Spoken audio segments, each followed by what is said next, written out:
अस्सलाम वालेकुम viewers, next बात कंसल्टेंट के प्लेटफॉर्म से आप लोगों की खिदमत में हाजिर हूँ एक नई अपडेट के साथ। आज की अपडेट है जो प्रॉपर्टी पे टैक्सेस इंपोज हुए हैं वो क्या टैक्सेस हैं। लोग काफी ज्यादा क्यूरियस हैं इसके बारे में कि क्या इस पे कौन से न्यू टैक्सेस हैं जो कि इंपोज हुए हैं प्रॉपर्टी पे। अब किस तरह से लोगों को टैक्सेस पे करने पड़ेंगे, जो रिटर्न्स जमा करवा रहे थे उन पे किस तरह से टैक्सेस इंपोज होंगे, क्या नई पॉलिसीज आई हैं, अब किस तरह से फाइलर को टैक्स देना पड़ेगा, किस तरह से नॉन फाइलर को टैक्स देना पड़ेगा, किस तरह से रेंटल वैल्यू पे टैक्स देना पड़ेगा, किस तरह सेल्फ असेसमेंट पे टैक्स देना पड़ेगा। आज हम डिस्कस करेंगे सारी इस चीज के बारे में इस वीडियो में, ताकि आपको सारी क्लैरिटी हो जाए, आपकी कंफ्यूजन दूर हो जाए कि कौन से टैक्सेस अब इंपोज होने जा रहे हैं। इससे पहले जो टैक्सेस इंपोज होते थे वो या तो सेल्फ असेसमेंट पे होते थे या रेंटल वैल्यू पे होते थे। दो तरह के टैक्सेस थे जिन पे गवर्नमेंट जो है वो आपको टैक्स इंपोज करती थी और अपने रिटर्न्स में आप जमा करवाते थे। सेल्फ असेसमेंट क्या होती है कि अगर आपको कोई ऑनरशिप है किसी घर की या कोई घर में जिसमें आप रह रहे हैं या आपको विरासत में ट्रांसफर हुआ है, तो उस पर थोड़ी सी सेल्फ असेसमेंट करके 3 से 4 हजार रुपए टैक्स जो है वो ईयरली बेसिस पे जमा करवा दिया जाता था। 5 मरला तक कोई भी टैक्स इंपोज नहीं होता था। 1.5 मरला का कोई घर है या 2.5 मरला का है, 3 मरला का है, उस पर किसी किस्म का कोई टैक्स नहीं होता था। लेकिन IMF की शरायत के मुताबिक इस दफा दोबारा ये कोशिश की जा रही है कि ये जो छोटा एरिया है इस पे भी टैक्स इंपोज किया जाए और इनसे भी जो है प्रॉपर कैपिटल वैल्यू पे अब टैक्स लिया जाए। पहले जो टैक्स लिया जाता था वो कैपिटल वैल्यू पे नहीं था, वो सेल्फ असेसमेंट और रेंटल वैल्यू पे था। अब रेंटल वैल्यू क्या होती है, अगर आपका कोई घर है, आपने ऊपर वाला पोर्शन रेंट पे दिया हुआ है, उसका रेंट अगर 20,000 रुपये है तो एक साइज ऑफिसर की ये पॉलिसी होती थी कि वो आके चेक करता था कि आपका जो घर है वो कितने पे रेंट आउट है। अगर आपके घर का टैक्स 10,000 बनता है तो ईयरली बेसिस पे रेंट के मुताबिक अगर 2,40,000 20,000 के हिसाब से बना है तो आपको 20,000 तक टैक्स पे करना पड़ता था।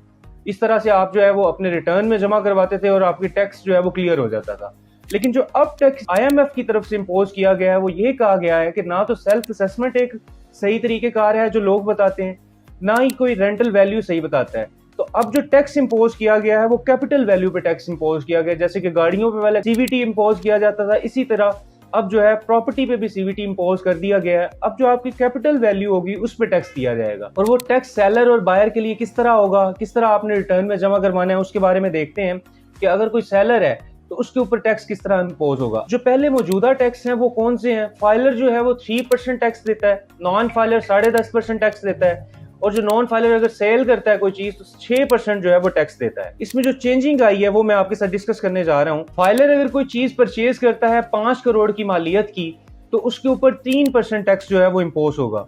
इसी तरह 5 से 10 करोड़ के अंदर कोई वैल्यू है उसमें जो टैक्स है वो 4% टैक्स इंपोज होगा। इसी तरह 10 करोड़ या इससे ज्यादा की वैल्यू है तो इसमें 5% टैक्स इंपोज होगा परचेजर के लिए। इस तरह नॉन फाइलर जो है उसमें 5 करोड़ की वैल्यू में उसमें कम कर दिया गया है कि 7% टैक्स देना है 5 करोड़ पे। 5 से 10 करोड़ के दरमियान अगर कोई वैल्यू है तो उस पर 13%, लेकिन जो 10 करोड़ से ऊपर बाय करेगा उसको तकरीबन 35% टैक्स जो है वो देना पड़ेगा, जो कि अगर 10 करोड़ से ऊपर है तो 3.5 करोड़ के राउंड अबाउट टैक्स जो है वो लगेगा। बेसिकली नॉन फाइलर को जो है उसको रिस्ट्रिक्ट किया जा रहा है कि वो फाइलर में कन्वर्ट हो। इसके लिए IMF की तरफ से जो शरायत आती हैं तो उनमें भी ये कोशिश की जाती है कि जो लोग टैक्स नहीं दे रहे वो टैक्स पे करें।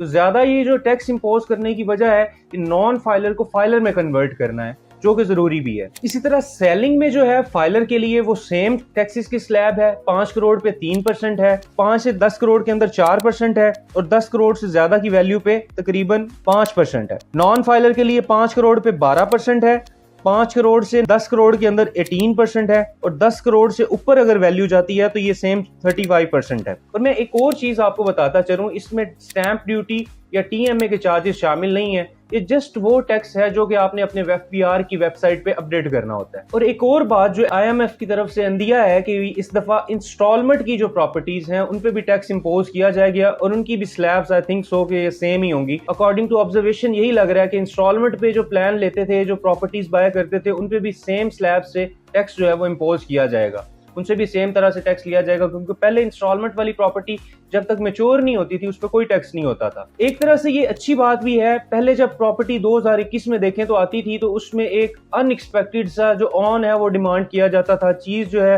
वो लेवल से बहुत ज्यादा ऊपर चली जाती थी, 1-2 हफ्ते के बाद वो चीज लेवल से बिलो आ जाती थी। तो ये चीज आई थिंक सो इसके बाद खत्म हो जाएगी। जो एक्चुअल वैल्यू है वही रहेगी, उसी पे टैक्स देना होगा। ये एक रिस्ट्रिक्ट कर देगा क्लाइंट को भी और डेवलपर को भी। अगर कुछ हद तक देखें तो ये सारी जो पॉलिसीज हैं वो इसलिए इंपोज की गई हैं कि जो नॉन फाइलर हैं, जो टैक्सेस नहीं दे रहे, पहले भी ये सारे टैक्सेस इसी तरह से इंपोज हुए में हैं। इनमें कोई एज सच तब्दीली नहीं आई, लेकिन नॉन फाइलर को फाइलर में कन्वर्ट करने के लिए इतने मैसिव लेवल पे टैक्सेस जो हैं वो इम्पोज किए गए हैं कि नॉन फाइलर के लिए फाइलर में कन्वर्ट होना इजी हो जाए। गवर्नमेंट जो है वो अगर इस टैक्सेस को यूटिलाइज करती है तो ये अवाम के लिए या लोगों के लिए ही अच्छी बात है। मजीद आप अगर किसी भी किस्म की कोई मालूमात लेना चाहते हैं तो नीचे दिए गए नंबर पर राब्ता करें। कहीं भी सेल परचेज करना चाहते हैं, किसी भी चीज में टैक्सेस के लिहाज से इंफॉर्मेशन चाहते हैं तो आप नीचे दिए गए नंबर पर राब्ता कर सकते हैं। Thank you very much. Allah Hafiz.